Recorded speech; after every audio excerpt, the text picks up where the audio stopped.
पाकिस्तान में सहाफत करना हीरोगिरी से कम काम नहीं। कराची में गोलियां चलती थी, लाशें गिरती थी, दिन में 10-10, 20-20 टारगेट किलिंग्स होती थी। इशू इज कि we need to survive in this industry. अपनी आंखों के सामने वो जो कंटेनर वाले जो जलसे होते हैं, एक खातून रिपोर्टर, लोगों ने उसको भी ग्रोप कर लिया। तुम्हारे अल्ताफ भाई नहीं जो बैठे हुए, हेलो, कोई जेंडर डिस्क्रिमिनेशन नहीं है। आदमी को धमकी देनी है, थ्रेट करना है, वहाँ फीमेल जर्नलिस्ट भी अब उससे नहीं रह सकते। किसी खातून की गाड़ी भी जलाई गई थी। I was the one. How safe is a Pakistani female journalist? Pakistan में तो फीमेल ही सेफ नहीं है। आप तो जर्नलिस्ट की बात कर रहे हैं। जफर बलोच होते थे, आज की बात तुम लियारी नहीं चाहोगी। और अगर तुम गई यार, वैसे पता है ना कराची में कितनी लाशें आपको मिलती है, पता ही नहीं चलता किसने मार के डाल दिया, क्या मतलब था।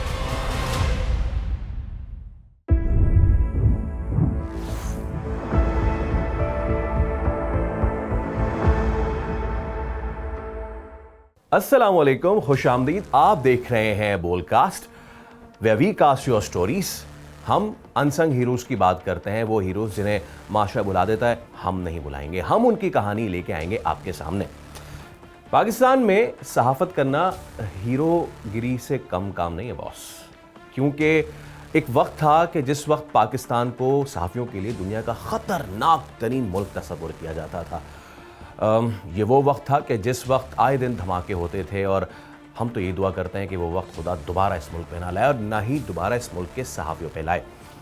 और जब बात होती है सहाफ़त के मैदान की, और जब इसमें पाकिस्तान में ख़ातीन के किरदार की बात होती है, तो फिर तो हमारी कहानी को चार चांद लग जाते हैं। हमारे पास बहुत सारी फ़ीमेल जर्नलिस्ट हैं। By the way, gender gap अभी भी बहुत ज़्यादा है। मेल सहाफ़ियों की तादाद बहुत ज़्यादा है, फ़ीमेल जर्नलिस्ट की तादाद बहुत कम है, बट स्टिल कुछ हो तो रहा है जो बेहतर है।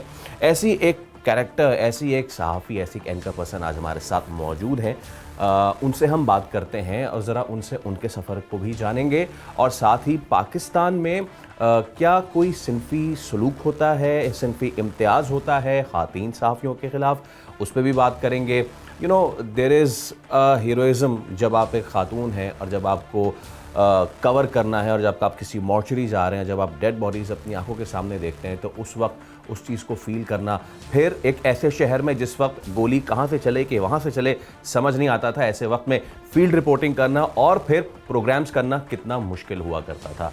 मेरे साथ मौजूद है senior anchor person Nadia Mirza. अस्सलाम वालेकुम नादिया। वालेकुम अस्सलाम, thank you very much Faisal. Thank you so much for sparing some time.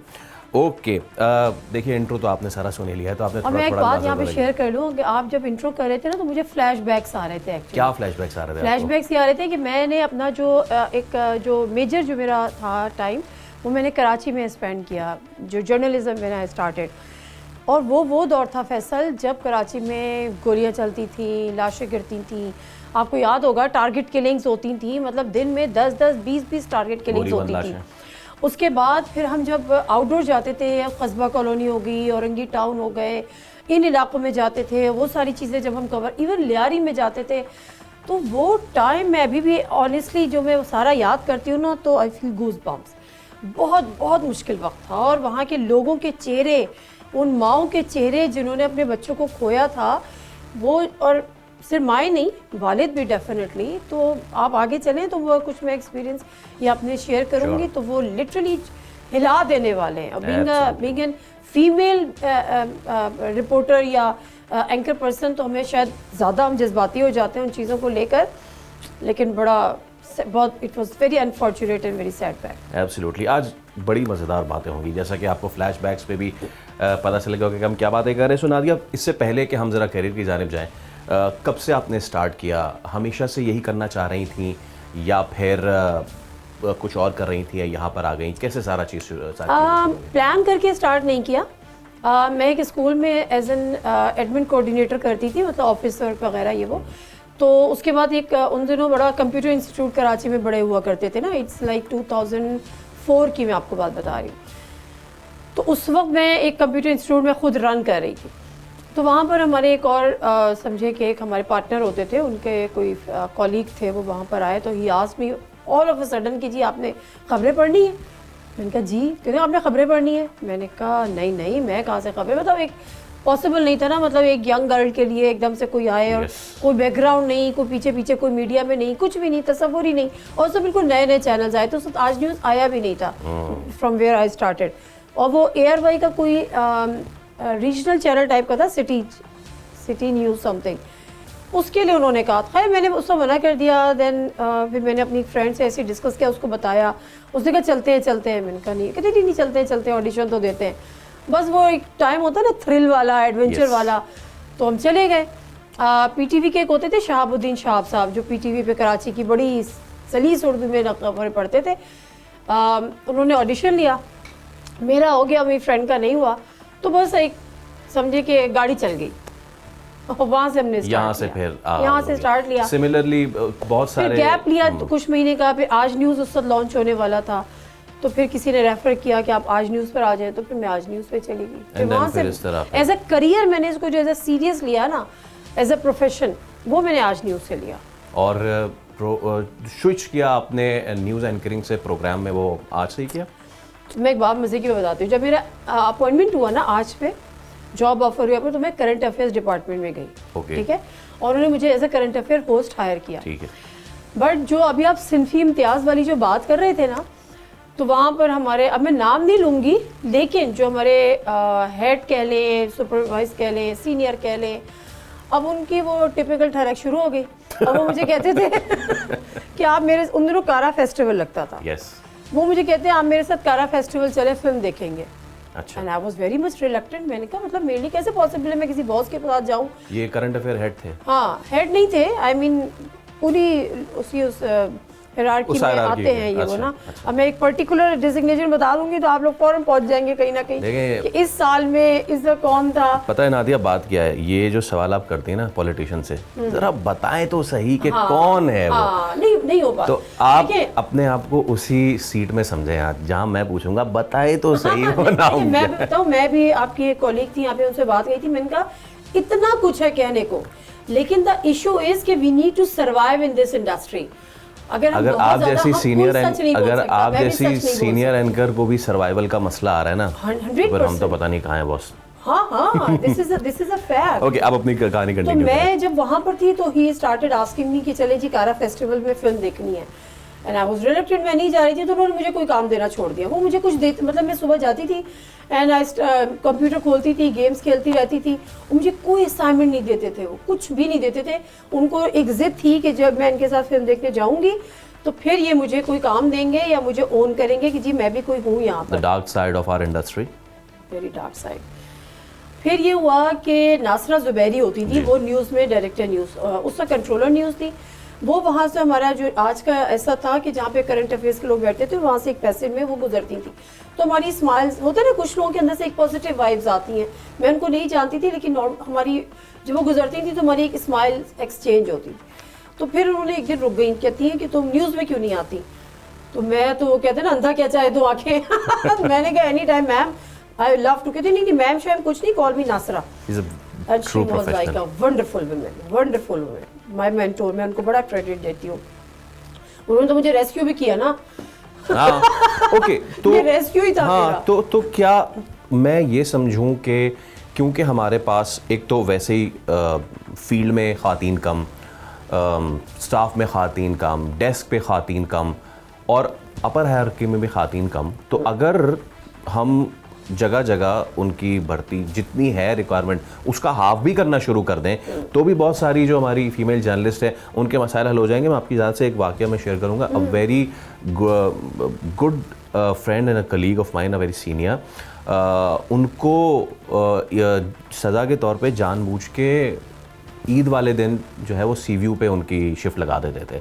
One day she came, रोते हुए वापस आई, वो बोला कि आइंदा आज के बाद से अगर मुझे 14 अगस्त ईद के दिन किसी ने भेजा, मैं वो अल्फाज कोट कर रहा हूँ, तो वो अपनी वालदा और अपनी बहन को मेरे साथ भेजे, फिर वो आके जो बताएं तो फिर वो उसको अंदाज़ा होगा कि क्या होता है। So yes, this happens in our industry. माज़रत के साथ हमारे यहाँ क्या मसला है कि हम इस चीज़ को भी कैश कराते हैं, जो आई मीन कि अगर लड़की के साथ बदतमीजी हो रही है, एक बड़ा मिसहैप क्रिएट हो गया, चैनल ने उस पर ब्रेकिंग शुरू कर दी, हमारी फला के साथ ये हुआ, फला के साथ ये हुआ, तो वो भी रेटिंग की उसमें चला जाता है। भेज ही क्यों रहे हैं? I remember Sana Mirza Yes. जब उनके साथ DSNG पे वो Yes, वाक़या हुआ था, yes, उन पे yes. बोतलें वनीदा? फेंकी थी। यस, तो वनीदा? ऐसे बहुत सारे।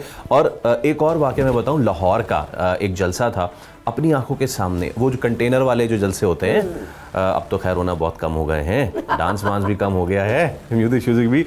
तो आई सॉ माई सेल्फ के एक खातून रिपोर्टर, और वो किसी मुश्किल से निकलने की कोशिश कर रही थी, वो जो बाड़ लगाते हैं उसके पास से, और लोगों ने उसको भी ग्रोप कर लिया। सो ये वो चीज़ें हैं जो कि हम हमेशा बात तो करते हैं उन साफ़ियों की जो हमले में शहीद हो गए या जिन्होंने अपने उनको आज़ा को नुकसान पहुंचा, लेकिन ये वाला साइड जो है फीमेल्स का, ये हम बहुत ज़्यादा बात नहीं करते। ओके, सो चलें, अब यहाँ तक आ गए, और उसके बाद से फिर मैं न्यूज़ आपका में चली गई, और फिर मेरा करियर न्यूज़ में, आज पे न्यूज़ में ही रहा, लेकिन उसके बाद ये हुआ कि मुझे उन्होंने एज ए प्रोड्यूसर और एज एन एंकर हायर किया हुआ था। तो फिर मैंने कुछ नासरा ने हमें बड़ा एक स्पेस भी दी थी, और सारा कुछ वो बड़ा ट्रस्ट करती थी, कॉन्फिडेंस करती थी, उनका नहीं तुम कर सकती हो। फिर मैं एक प्रोग्राम प्रोड्यूस करने लगी as a producer, and then वो जो एक हमने आउटसोर्स किए हुए थे एंकर, फिर उनका कोई मसला हुआ तो नासरा ने मुझे वो प्रोग्राम भी दिया। तो आज न्यूज़ पे मैं फिर न्यूज़ भी करती थी, वो प्रोग्राम भी करती थी।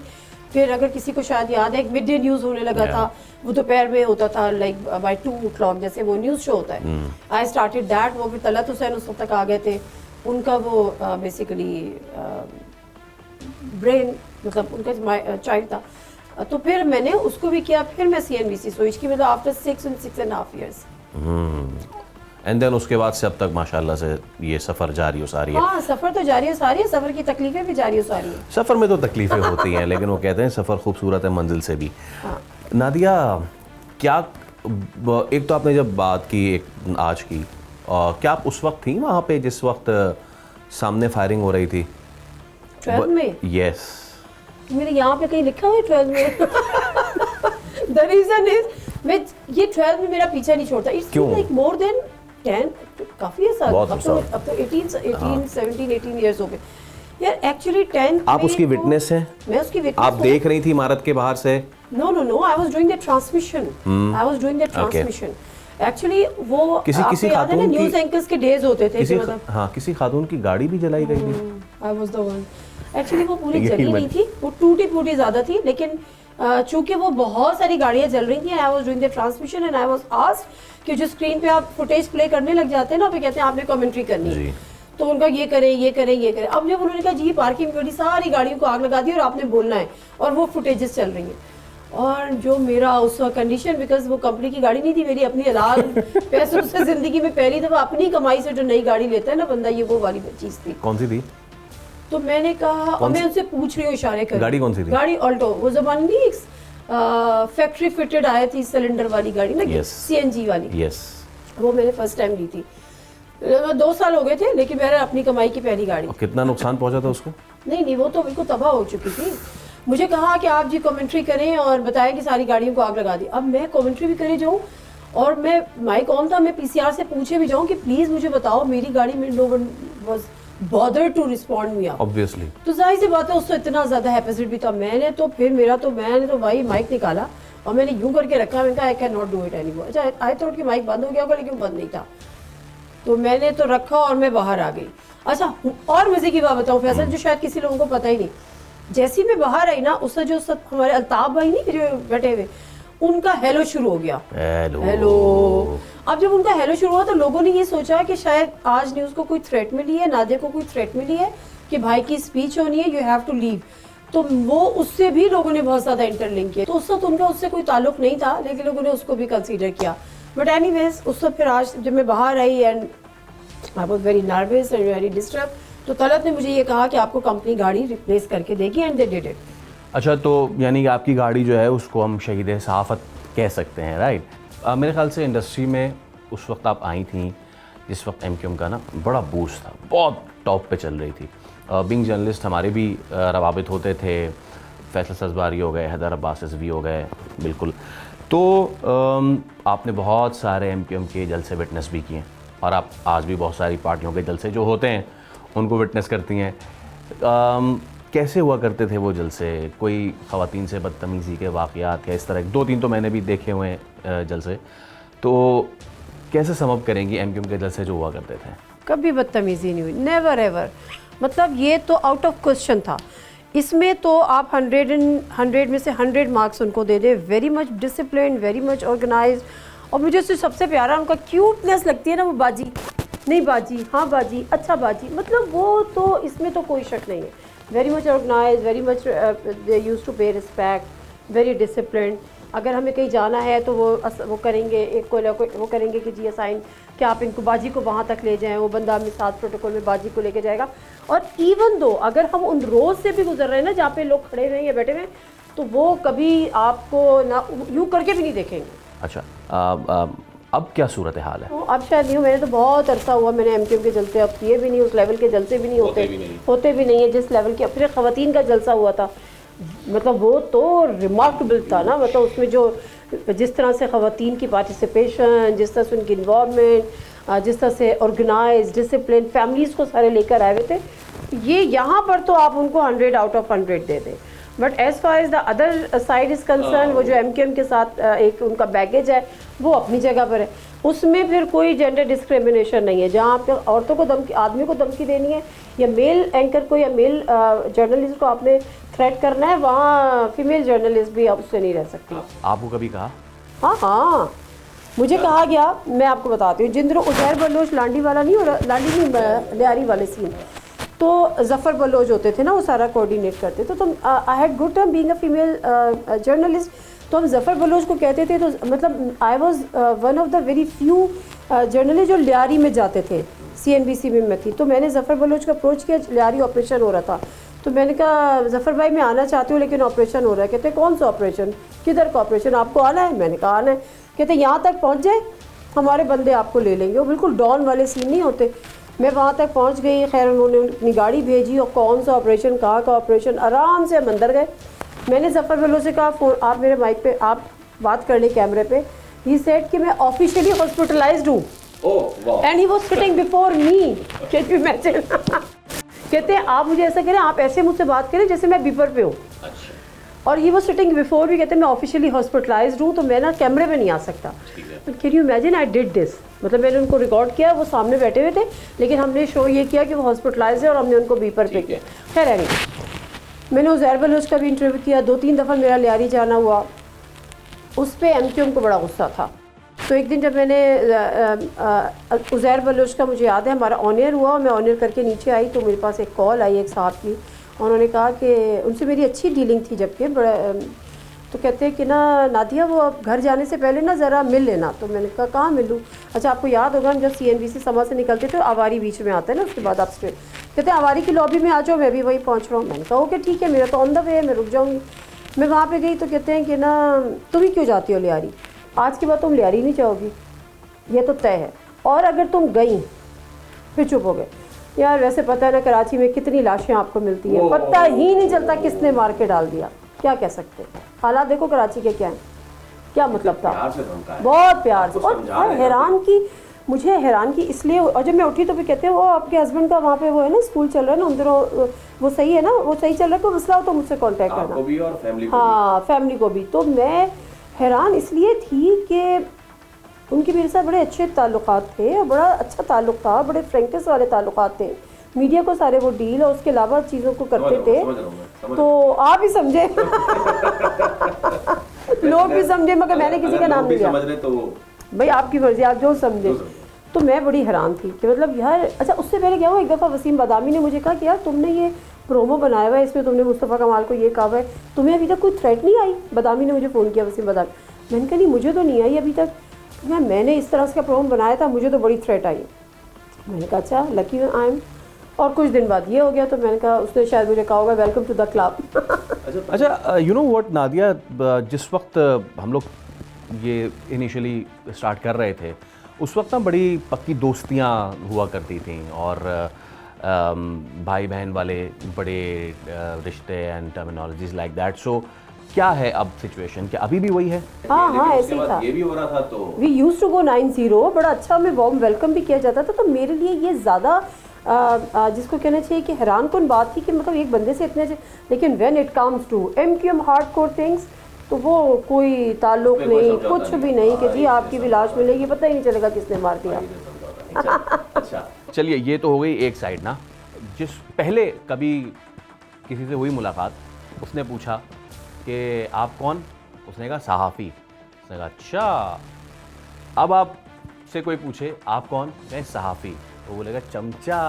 हाँ हाँ, कितना हो गया अब ये? बहुत हो गया। और मैं बताऊँ और ये क्या ये करना ज़रूरी ये है? देखिए, नहीं, मैं एक बात बताऊँ कि अब ये रियलिटी भी है। पहले ये रियलिटी नहीं थी। पहले आपको मेरिट पे जॉब्स मिलती थी, हमें मेरिट पे जॉब्स मिलती थी।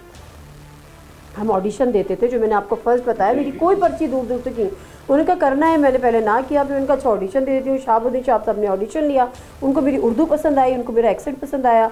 वो फ़ौरन बता देते कि आपका पीछे आपके क्या बैकग्राउंड है, कहाँ से आप हैं, आप कैसी उर्दू बोले, क्योंकि वो उर्दू के ना बड़े ज़ेर ज़बर पेश को बड़ा वो करते थे। आजकल तो नहीं होता ना कि ये है वो है, तो वो आजकल जो होता है वो मैं बता नहीं सकता, इसके लिए हम अलग से आज तो किताबचा को कुत्ता बच्चा भी कहते थे। चलिए अब ये तो एक बात हो गई ना। अब नादिया, ये बात आपको बहुत बेहतर तरीके से पता है कि आजकल जो जर्नलिस्ट हैं, जो साफ़ी हैं, वो या तो पक्के पक्के तर्जुमान बन गए किसी सियासी जमात के, और अगर पक्के वाले तर्जुमान नहीं भी बने तो भी they are the loud speaker of some political party. तो ये जो एक क्लियर डिवाइड आया है, if you call it divide, ये जो एक डिवाइड आया है to become someone's loud speaker, क्या यही तो वो वजह नहीं है कि लोगों ने कन्वेंशनल मीडिया को स्किप करना शुरू कर दिया है? Now they are into the social media more. इस डिवाइड की वजह से नहीं फैसल, सेंसरशिप की वजह से आया। देखिए, मुझे ये याद है कि मैं जब CNBC पे प्रोग्राम करती थी, या इवन चले आज पे तो थोड़े डिफरेंट उसमें होते थे, और फिर जब मैंने न्यूज़ 1 पे किया या वक्त पे किया, तो हम बड़े ऐसे सेंसिटिव इश्यूज़ पे हम बात करते थे। ब्लास्फेमी के कोई केसेस हो जाते थे, हम उस पर बात करते थे, मुफ्तियों को लेकर हम उसको ओपनली कंडेम करते थे। और अब ऐसी ये रेड लाइन्स होती जा रही हैं वन बाय वन कि आप ऐसे सेंसिटिव सब्जेक्ट्स को टच ही नहीं कर सकते। उसके बाद पहले तो एक MQM का ज़्यादा थ्रेट होता था ना, पॉलिटिकल पार्टी, भाई आपने ये गलत कर दिया, आपको ये नहीं करना चाहिए, तो वो एक होता था, ख़त्म हो जाता था। लेकिन अब मसला ये है कि अब इतनी सेंसरशिप है, आप हर जगह आप मॉनिटर हो रहे होते हैं, आपकी एक एक ट्वीट मॉनिटर हो रही होती है, और उस एक तो सेंसरशिप होती है जो आपको बता दी जाती है। फिर जब उस सेंसरशिप में आपको नज़र आता है कि जी आपकी जॉब स्टेक पे हो सकती है, आपका करियर स्टेक पे हो सकता है, तो फिर आपके अंदर एक सेल्फ सेंसरशिप का एलिमेंट आ जाता है। जब मैंने PTV पे जॉब की थी ना, तो मेरे लिए वो बहुत मुश्किल होता था, क्योंकि मैंने थ्रू आउट मेरा जो एक करियर था वो प्राइवेट मीडिया का था। तो मुझे ये लगता था यार, मैं यहाँ पे कुछ चल रहा है, ज़बान पे कुछ है, क्योंकि वो PTV पे था। लेकिन अब सारे चैनल PTV है। देखिए, हम टेलीविज़न वाले हैं ना, हम टेलीविज़न वाले हैं, सो अब तो नहीं होते, अल्लाह का शुक्र है। लेकिन जिस वक्त हो रहे थे धमाके, तो उस वक्त ये ज़्यादा ज़रूरी था, पहले मैं बताऊं 5, या पहले आप बताएं 7, नहीं जी 8, नहीं जी 10। So this was going on as well, right? You know what, अगर मुनज़्ज़म किस्म की सेंसरशिप है तो क्या इसका इस्तेमाल नहीं किया जा सकता था उस वक्त, जिस वक्त मोहतरमा बेनज़ीर भुट्टो की शहादत की खबर थी? You have witness that as well, right? बहुत सारे साफ़ी ये पॉइंट ऑफ व्यू रखते हैं कि अगर उस वक्त वो खबर 2 घंटे मज़ीद डिले कर दी जाती, तो जितना नुकसान हुआ था, जो लोग दफातर से घर आ रहे थे उनको ज़दोकोब ना किया जाता, उनकी गाड़ियाँ फूंक ना दी जाती। बहुत सी ऐसी ख़बरें हैं कराची के इंडस्ट्रियल एरिया से कि बच्चियाँ निकल रही थीं and they never came back to their houses. So जितनी तबाही हुई थी कराची की, आपको लगता है कि censorship is not a bad thing अगर वो प्रॉपर तरीके से इस्तेमाल की जाती? उस दिन जिस दिन ये सारा हुआ, बेनज़ीर की शहादत हुई, अगर 2 घंटे वो खबर डिले कर दी जाती सबके कंसेंसस से, तो कराची क्या पूरा पाकिस्तान इतनी बड़ी तबाही से बच सकता था? वो तो किसी खाते में ही नहीं है, उनको तो कोई बात ही नहीं करता। हम 12 मई की बात करते हैं ना, बहरहाल आज तक कर रहे हैं कि 12 मई को MQM थी और ANP थी ना, लेकिन हम बात आज भी करते हैं, 12 मई की करते हैं, 27 दिसंबर की बात कोई नहीं करता। ठीक है ना? आपने कभी, मैं जहाँ जाती हूँ, मैं 27 को भी मैं ट्रांसमिशन कर रही थी और 12 मई को भी मैं ट्रांसमिशन कर रही थी। मैं जहाँ भी जाती हूँ मुझसे 12 मई का सवाल होता है, लेकिन मुझसे 27 दिसंबर का सवाल नहीं होता, क्योंकि उसको हमने ओवर शेडो कर दिया। उसको हमने कहा कि जी वो तो कोई गिनती में नहीं था, कौन अगवा हुआ, कौन नहीं हुआ, किसके साथ क्या क्या हुआ। पिंडी पूरा सिंध, ट्रेन की, हाँ, पर एग्जैक्टली बिल्कुल ऐसे ही है। अच्छा नादिया, आपने शुरू में ये बात की थी कि जिस वक्त आपकी गाड़ी जल रही थी, ठीक है, आप देख सकती थी बट आपने कुछ ऐसा नहीं किया, like you could have run कि हाय हाय ये क्या हो गया, शोर मचाना। मैं इस कॉन्टेक्स्ट में ये बात कर रहा हूँ कि मेरे तजर्बे में APS वाला वाक़या हुआ, और उस वक्त मेरा एक चैनल में it was just the second day, और वो ट्रांसमिशन पूरी मेरे हिस्से में आई। और बहुत सारे ऐसे वाक़यात होते हैं जब आप बीइंग अ न्यूज़ एंकर या बीइंग अ प्रोग्राम एंकर जब उसके प्रोग्राम कर रहे थे, या बीइंग अ न्यूज़ एंकर जब उसकी ट्रांसमिशन हो रही होती है। तो APS का एक तजर्बा था मेरा कि वो चीज़ हुई, और फिर चीज़ें आती गई and that day I went back home and I hugged my उस वक्त 3 साल का था my nephew, and I cried a lot. ठीक है, ऐसे बहुत सारे वाक़यात होते हैं, रिपोर्ट हो रहे होते हैं। ज़ैनब कसूर वाला वाक़े से लेके बहुत सारे ऐसे वाक़यात हैं जब बीइंग अ फ़ीमेल आप बैठी होती हैं। लोग तो ये देख रहे हैं ना टेलीविज़न पे कि जी एक एंकर है और ये ट्रांसमिशन कर रहा है एंड दैट्स इट, लेकिन उसके पीछे जो एहसासात होते हैं उसको काबू रखना, बीइंग फ़ीमेल, जब कोई इस तरह की ख़बर आती है। मुझे अच्छी तरह याद है कि एक और चैनल में एक खातून एंकर ने मना कर दिया कि अब मैं मज़ीद रेप विक्टिम्स की ख़बर नहीं पढ़ सकती। She was expecting that time. तो किस तरीके से फिर जहन को कंट्रोल रखती हैं, किस तरीके से इमोशंस को कंट्रोल करती हैं? देखिए फैसल, आपका भांजा था ना, और आप कह रहे हैं कि आपने उसको गले लगा के आप रो पड़े, and I am a mother. और ख़ासतौर पे अभी आप जब बात कर रहे थे APS का, तो मतलब मैंने उनकी फैमिलीज़ के साथ कई साल तक बहुत प्रोग्राम्स किए। हर उस पर उनकी जो डेथ एनिवर्सरीज होती थी उस पर भी जाती थी, कभी मैं ईद के साथ भी उनके साथ करती। वो फैमिलीज़ चलती फिरती ज़िंदा लाशें थी, आपको पता है। अच्छा, मैं उनके साथ ना सिर्फ प्रोग्राम करने नहीं जाती थी, मैं उनके साथ बैठती थी ना, वो सारी ख़वातीन मेरी दोस्त बन गई थी। हाँ, शहीद फला वालदा, शहीद, अच्छा उन्होंने अपने नाम भी ऐसे ही रख लिए थे ना, फिर शहीद इसकी वालदा, अपने नाम उन्होंने भुला दिया। और जब मैं उनके साथ बैठती थी ना, तो सारी ख़वातीन का मौजू सिर्फ अपने बच्चे होते थे, और वो वो अपने बच्चे की कुछ शरारत बताती थी और मैं हंसने लग जाती थी, और हंसती थी, और हंसने के साथ ही वो एकदम रोने लग जाती थी। मैं उनके पास बैठती थी सिर्फ इसलिए कि मैं उनको सुन रही हूँ जैसे ना, तो उनका एक कैथारसिस भी हो रहा है। वो सब अपने बच्चों के वाक़यात बताती थी, वो हंसती थी और एकदम से कुछ शरारत बता के हंसती थी, और फिर एकदम से रोती थी। वो उनके जो चेहरे मैं कभी नहीं भूल सकती। एंड इमेजिन करें कि एक, अब उनके फादर, उस बच्चे का नाम हसन था, शायद हसन शहीद, जिसके फादर की भी फिर डेथ हो गई। मैं उनके घर गई तो ही वॉज इन ASF। इतनी ज़बरदस्त पर्सनालिटी, पठान फैमिली थी, बड़े यूनिफॉर्म में, बहुत ज़बरदस्त। उसके बाद उन्होंने कन्फाइन कर लिया था अपने आप को एक छोटे से कमरे में, जहाँ पे वो हसन शहीद का यूनिफॉर्म टंगा होता था, उसका बैग रखा होता था, और विद इन अ ईयर और 2 उस आदमी की हालत ऐसी थी, ऐसा लगता था पता नहीं कितने बुजुर्ग, कितने बड़े। जब मैं उनके साथ प्रोग्राम करती थी तो वो हंस के मुझे कहते थे, चला पाएंगी, चलाओगी, नहीं चला सकते तो क्यों बुलवाती हो। और हम शर्मिंदा होते थे, हमारे पास कोई अल्फाज नहीं होते। ओके नादिया, मैं समझ सकता हूँ ये जज्बात जो हैं, और ये हर जर्नलिस्ट को कभी ना कभी आते होंगे, सो आई कैन अंडरस्टैंड। अच्छा, अब ज़रा हम इस पर थोड़ी सी बात की, बट मैं चाहूँगा और मज़ीद इस पर बात करें। हम ये दिखा रहे होते हैं कि आज फ़लाँ जगह ख़ातून के साथ बदतमीज़ी का वाक़या हो गया, फ़लाँ जगह ऐसा हो गया, फ़लाँ जगह वैसा हो गया। How safe is a Pakistani female journalist in their office premises? Female journalist Pakistan में तो फ़ीमेल ही सेफ़ नहीं है। आप तो जर्नलिस्ट की बात कर रहे हैं। अभी सना यूसुफ का वाक़या हुआ ना, देखिए, मतलब मैं कहती हूँ इतनी मासूम इनोसेंट सी बच्ची, छोटी सी, उसका कंटेंट देखे कोई वल्गैरिटी नहीं, कोई शो ऑफ नहीं, वो इस तरह से करी थी, उसके साथ ही हो गया। तो पाकिस्तान में तो फीमेल सेफ़ नहीं है, किसी प्रोफेशन में भी सेफ़ नहीं है। अब तो घर में बैठी हुई औरत सेफ़ नहीं है। बट डेफिनेटली हम अगर बात करेंगे तो अपने उसको लेके करेंगे कि फ़ीमेल जर्नलिस्ट कितनी सेफ़ है। वो भी उतनी ही सेफ़ है जितनी राह चलती एक औरत इस मुल्क में अगर सेफ़ है, इतनी ही जर्नलिस्ट है। इसमें 2 कैटेगरीज़ हैं। फैसल, ऑनेस्टली बताओ, हमारे यहाँ हम जब बात करें ताली दोनों हाथों से बजती है, तो हकीकत ताली दोनों हाथों से बजती है, बट इन सम केसेस आपको प्रेशराइज भी किया जाता है। जैसे से मैंने बताया कि जो मेरे साथ अर्ली उसमें हुआ करियर में, तो वो चीज़ें अपनी जगह होती हैं, उसमें कहीं ना कहीं आप बीच का रास्ता निकालने की कोशिश करते हैं। लेकिन अभी 2 चीज़ें हो गई हैं। एक तो ये कि आपसे एक्सपेक्टेशन यही होती हैं कि जी आपने शॉर्टकट्स लेने हैं। दूसरे जो शॉर्टकट्स हमारे यहाँ जो प्रोफेशनल्स हैं, फीमेल प्रोफेशनल्स हैं, अब बहुत सारी ऐसी भी हैं जिनको समझ आ गई है और बड़ी जल्दी उनको समझ आ गई है कि हमें शॉर्टकट्स लेने हैं, वो बड़ी ओवर एम्बिशियस है या तो क्या यकीनी तौर पर, और उनको पता है शॉर्टकट ये दो रास्ते हैं, ये स्ट्रगल का रास्ता है, ये मुश्किल रास्ता है, इसमें सर्वाइवल यकीनी नहीं है, लेकिन जो दूसरा रास्ता है वो शॉर्टकट है, उसमें सर्वाइवल भी यकीनी है और स्ट्रगल भी आपको नहीं करनी। लेकिन मैं एक बात ज़रूर कहूँगी, वो शॉर्ट टर्म है।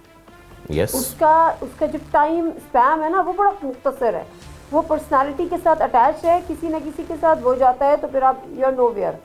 एक वक्त में आप इधर होते हैं और फिर आप कहीं नहीं होते हैं, आप वो चीज़ हासिल करते हैं लेकिन वो आपके पास फिर रहती नहीं है। मगर वो जो टुक टुक वाला रास्ता है ना, जो हम 2004 से टुक टुक चल रहे हैं और 2025 आ गया। जब मैंने डॉन न्यूज़ ज्वाइन किया तो मैंने कहा बस ये कोई ऐसी बात है, तो मुझे कहा आप 2004 से अगर सर्वाइव कर रही हैं तो इसका मतलब कोई ना कोई तो चीज़ होगी ना। हर दफ़ा आप किसी ना किसी का कोई आसरा लेके या किसी का कोई रेफरेंस लेके नहीं करते। तो पॉइंट ये है कि आपको अनफॉर्चुनेट ये हो जाता है, इशू ये हो जाता है कि जो एक शॉर्टकट लेने वाली जो माइंडसेट है वो एक्सपेक्टेशन दूसरों से भी हो जाती है कि जब वो अवेलेबल है तो ये अवेलेबल क्यों नहीं है, वो शॉर्टकट को लेके चल रही है तो ये शॉर्टकट पे क्यों नहीं है, इसको हमारी सपोर्ट चाहिए आगे बढ़ने के लिए, तो why she doesn't want our support to move forward और टू कम फॉरवर्ड। तो यहाँ पे फीमेल्स के लिए बहुत मुश्किल है। और हमने जिस टाइम पे सर्वाइव किया, मैं आज भी बच्चों को कहती हूँ कि जब आप किसी भी प्रोफेशन में जाएं, खुदा के लिए नो कहना सीख लें। आप ये ना सोचें और आप ये बिलीव करें कि भाई रोज़ी देने वाला अल्लाह की ज़ात है। आपने अगर यहाँ पर आना है, आपके नसीब में है, आप कर जाएंगी।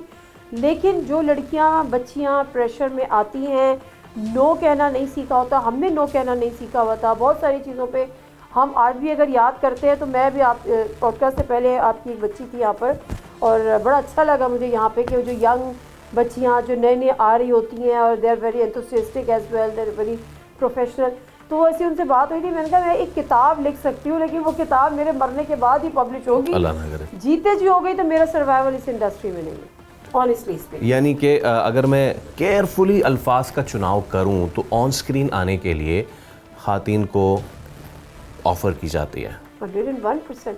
देखिए बड़े हम जैसे जो, मैं अपने आप को इसलिए लकी कहूँगी कि जहाँ से मैंने अपने करियर का स्टार्ट लिया, आज न्यूज़ वेरी मतलब फैमिली वाले लोग ना, फैमिली जुबैरीज माशाल्लाह, उनको बड़ा ज़ीरो टॉलरेंस था कि कोई ऐसी चीज़ नहीं होगी। फिर मैं CNBC पे आई, you know well the CNBC environment. उसके बाद मैंने न्यूज़ वन पे किया, न्यूज़ वन भी it was the family like, वो मेरा एक सेकेंड होम था। मेरी बेटी बहुत छोटी थी, वो मेरे साथ जाती थी, शी मूव्स अराउंड, सबकी एक दोस्त थी बहुत। तो लकीली कुछ इंडिविजुअल लेवल पे तो हमने किया, हर जगह पे हम फेस कर सकते हैं। अगर कोई, मैं ऑनेस्टली फैसल में बताऊँ, अगर कोई सीनियर से सीनियर एंकर ये कहती है कि जी हमने तो कोई फेस नहीं किया, हमारे साथ तो कुछ नहीं हुआ, तो वो सच नहीं बोल रही। नाइस। मैं मान ही नहीं सकती, आई कैन अंडरस्टैंड, मैं मान ही नहीं सकती कि वो सच बोल रही है। Okay, moving toward the end now, TV कोई देख रहा है अब? मैं ही नहीं देख रही। हालांकि आप टीवी पे काम कर आप रहे हैं। देख रहे हैं? मुझे अपने कुछ सेगमेंट्स देखने होते हैं कि हाउ इज इट गोइंग। मेरी अम्मी देख रही होती हैं और वो बता रही होती हैं। मेरी भी देख लेती है, वो तो बेचारी देख अपनी लेती है। अम्मी ही देख वो इसलिए देख लेती हैं कि वो मैं आ रही हूं, हमारी औलाद कर रही है, आप आ रहे हैं। अदरवाइज अगर हम सच के लिए टीवी देखना चाह रहे हैं या एक्चुअल इशूज बेस्ड इशू को जानने के लिए या अंडरस्टैंड करने के लिए, तो मेरा ख्याल है कि अच्छा एक वजह ये भी है, हमारे पास ना एक तो सेंसरशिप तो अपनी तरह अपनी है, लेकिन जब एक नेशनल टीवी होता है ना तो उसकी अपनी एक थोड़ी सी डोमेन हो सकती है कि वो नेशनली भी जा रहा है, इंटरनेशनल भी जा रहा है, तो आपको ऑलरेडी एक थोड़ा सा सोशल मीडिया में everything is open, everything is uncensored, plus उसमें थोड़ा सा मिर्च मसाला ये सारी चीजें भी ऐड हो जाती है। यही चीज़ स्पाइसेस ऐड होने के बाद लोगों को वो ज़्यादा देखिए नेगेटिविटी को फौरन पिक कर लेते। बहुत सारे सहाफ़ी जो कि टीवी पे कर रहे थे काम, वो इस वक्त YouTube पे काम कर रहे हैं, उस प्लेटफॉर्म पे काम कर रहे हैं। सो द क्वेश्चन इज़ कि भाई उनको अगर लोग टीवी पे नहीं देख रहे तो YouTube पे क्यों देख रहे हैं? और दूसरी चीज़, जैसे कि पहले भी हमने बात की, अगर अब एक सहाफ़ी का जो कामयाबी की शरह है वो यही रह गई है कि वो YouTube पे बैठे और वो एक पार्टी की लाइन पकड़े और उसको पीटता जाए और नंबर्स बनाता जाए। मैं नाम लिए बगैर बता रहा हूँ, खास तौर पे अभी पाकिस्तान भारत वाले मामले पे आपके पॉलिटिकल इख्तलाफात हो सकते हैं, but when it comes to country आप अपने you can not do this, you just can not. Zero tolerance है। देखिए क्या होता है कि जब आप किसी एंकर को अगर आप टेलीविजन स्क्रीन पे देखेंगे ना, आप उसको बड़ा सूटेड बूटेड आप उसको देखेंगे, बड़ा फॉर्मल अंदाज में वो प्रोग्राम कंडक्ट कर रहा होगा, बड़ी अच्छी सी लैंग्वेज वो कर रहा होगा। द रीज़न इज़ कि उसके एक तो ज़ाहिर डिमांड है आपके नेशनल टीवी की स्क्रीन की। दूसरी बात ये कि आप उस डोमेन में रहते हुए प्ले करना होता है जो आपको दी हुई होती है। सोशल मीडिया पे जब आप बैठे हैं तो वही सहाफ़ी आपको टी शर्ट में मिलेगा और वो अभी तुम्हें करके भी बात कर रहा होगा, वो स्लैंग लैंग्वेज। अच्छा, उसमें क्या होता है कि वो आप डायरेक्टली इंटरेक्ट कर रहे हैं अपने व्यूअर से।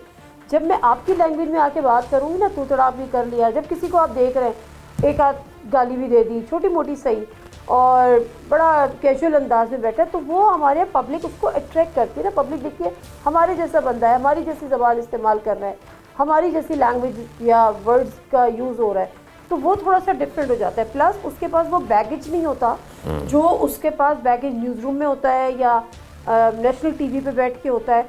वो उस बैगेज फ्री वो चीज़ वो यूट्यूब पे और ये कभी कभी ख़तरनाक भी हो जाता है। हाँ, इसमें आपको बहुत सोच समझ के करना है। और नादिया, एक चीज़ मैं हमेशा से पूछना चाहता था, ये जो कभी कभी हम देखते हैं सियासतदान आपस में लड़ जाते हैं, एक दूसरे पर पानी फेंक दिया, प्लांटेड होता है? नहीं, मेरा नहीं, कुछ में होता है, कुछ में होता है, कुछ में नहीं होता। मेरा ख्याल है लड़ना थोड़ा सा प्लांटेड हो सकता है, पानी फेंकने वाला नहीं हो सकता। अगर आपके पास टाइम है तो मुझे बड़े मज़े का एक वाक़या हाँ प्लीज़ प्लीज़ प्लीज़। आपको याद होगा हुमैरा अलवानी एक MP होती थी पीपल्स पार्टी की, मेरा ख्याल है इट्स लाइक 2012-13 की शायद ये बात। अच्छा, वो मेरे साथ प्रोग्राम में आई और मेरा ख्याल है मेरे पास नाज बलोच थी, दोनों से मेरी बड़ी अच्छी। हुमैरा अलवानी मुझे फ़ोन करके कहती थी यार किसी प्रोग्राम में बुलाओ, तो मैं कहती थी यार आप बहुत धीमा बोलती हैं, मतलब आप डिमांड होती है ना कि ज़रा शोर हो शराबा हो, आप मुकाबला नहीं करती। नहीं तुम यकीन करो मैं करूँगी, मैं बड़ा तैयार होकर आऊँगी। मैंने कहा कैसे? अब वो बहुत कई दफ़ा उन्होंने कहा, मैंने कहा ठीक है, मैंने उनको एक प्रोग्राम में बुला लिया। अब वो वही अपने धीमेपन में जवाब दे रही, सारे प्रोग्राम में जान भी नहीं आती। हम चाहते हैं कि थोड़ा सा हीटेड आर्ग्यूमेंट हो ना, लड़ाई झगड़ा ना भी हो। तो जैसे ब्रेक आया ना, तो मैंने कहा हुमैरा, अच्छा मैं बोल भी नहीं सकती थी क्योंकि वो दूसरे पार्टिसिपेंट भी थे, तो मैंने कहा हुमैरा मेरी आपसे कोई बात हुई थी। कहती है लिटरली मुझे कहती है क्या ये ग्लास उसके ऊपर फेंक दूँ? Oh God, I was so embarrassed. मैंने कहा हाँ तो तुम क्या चाह रही हो, मैं ये ग्लास उठा के उसके ऊपर फेंक दूँ? मतलब आई वाज स्पीचलेस। हमारा जस्ट स्पिल्ड द बीन्स।